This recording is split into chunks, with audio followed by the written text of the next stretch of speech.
Assalamualaikum warahmatullahi wabarakatuh. Perkenalkan, nama saya Nabli Triyoga dari KPIA. Di sini saya akan mempresentasikan makalah dengan judul Perkembangan Dinasti Safawi di Persia. Mata kuliahnya Sejarah Peradaban Islam.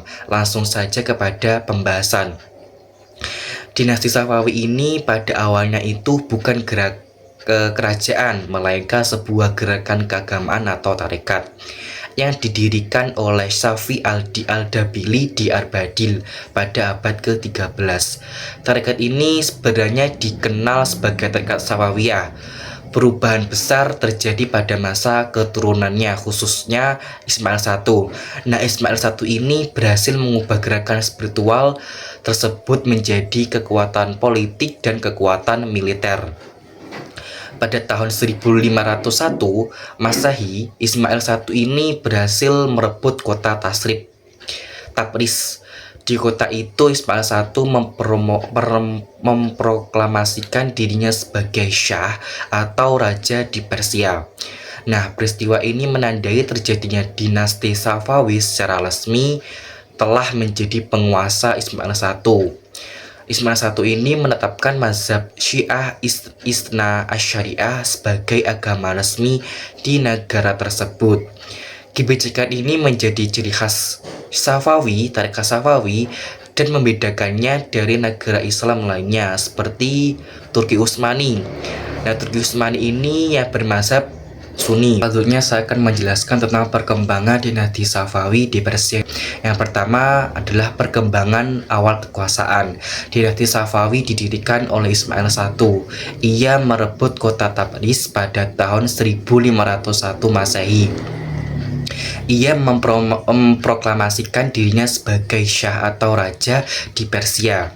Ini menandai berdirinya kerajaan Safawi di Persia. Kebijakan terpenting yang dilakukan Ismail I adalah menetapkan mazhab Syiah Itsna Asyariah sebagai agama resmi negara di Persia. Selanjutnya yang kedua adalah perkembangan politik. Nah, perkembangan politik ini dinasti Safawi membangun sistem pemerintahan yang terpusat. Raja atau Syah itu memiliki kekuasaan tertinggi dalam pemerintah. Perkembangan politik yang paling pesat terjadi pada masa Syah Abbas I pada tahun 1588 Masehi hingga 1629 Masehi.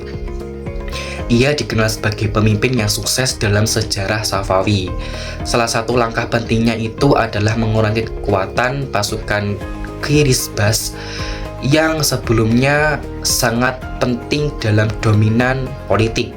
Ia juga memindahkan ibu kota Qazvin ke Isfahan. Yang ketiga adalah perkembangan militer. Nah, perkembangan militer dinasti Safawi mengalami perkembangan pesat terutama pada masa Syah Abbas I. Ia juga membentuk pasukan tetap dari budak-budak militer atau gulam yang sudah dilatih secara profesional. Dengan kekuasaan militer, Safawi mampu mempertahankan wilayah luar, terutama wilayah Turki Utsmani dan wilayah Uzbek. Yang keempat yaitu perkembangan ekonomi dan perdagangan. Dinasti Safawi mengalami kemajuan ekonomi dan perdagangan yang cukup pesat. Letak Persia yang strategis menjadi jalur perdagangan antara Asia dan Eropa. Sutra menjadi komoditas yang paling utama. Dinasti Safawi ini menjalin hubungan dagang dengan negara Inggris dan negara Belanda.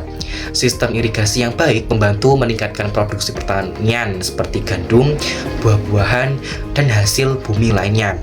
Yang kelima adalah perkembangan agama dan kehidupan sosial. Nah, perkembangan agama dan kehidupan sosial ini menetapkan Syiah sebagai agama resmi yang membawa dampak di masyarakat, khususnya di Persia ini. Pemerintah juga mendukung pembangunan madrasah untuk pendidikan agama di Persia. Yang keenam yaitu perkembangan seni dan budaya. Pada masa Syah Abbas I, kota Isfahan dihiasi dengan bangunan-bangunan megah seperti masjid, istana, jembatan, dan taman.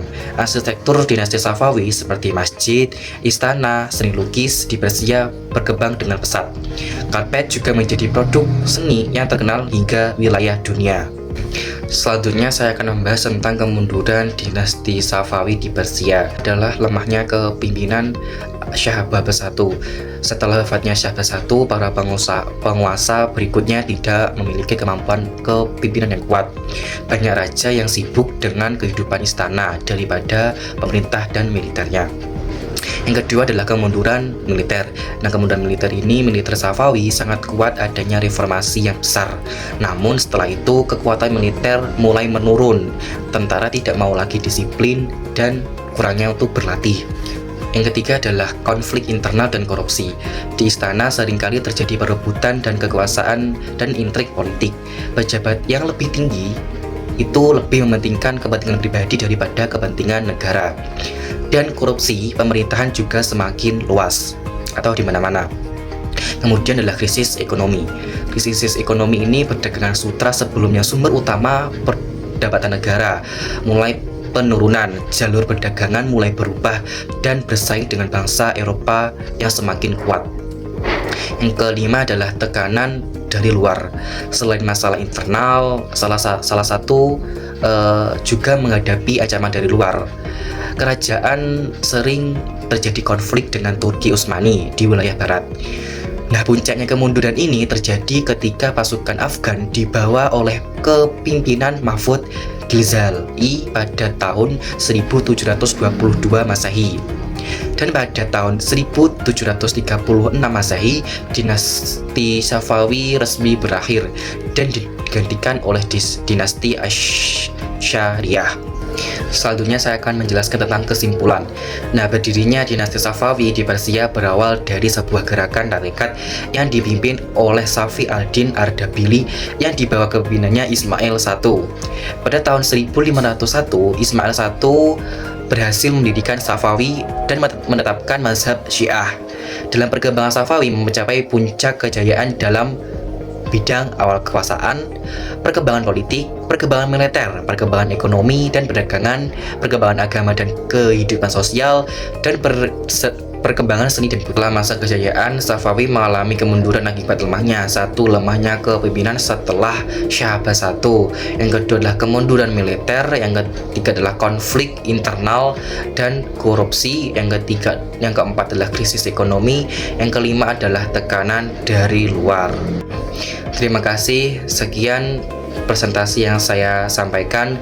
Kurang lebihnya mohon maaf. Wassalamualaikum warahmatullahi wabarakatuh.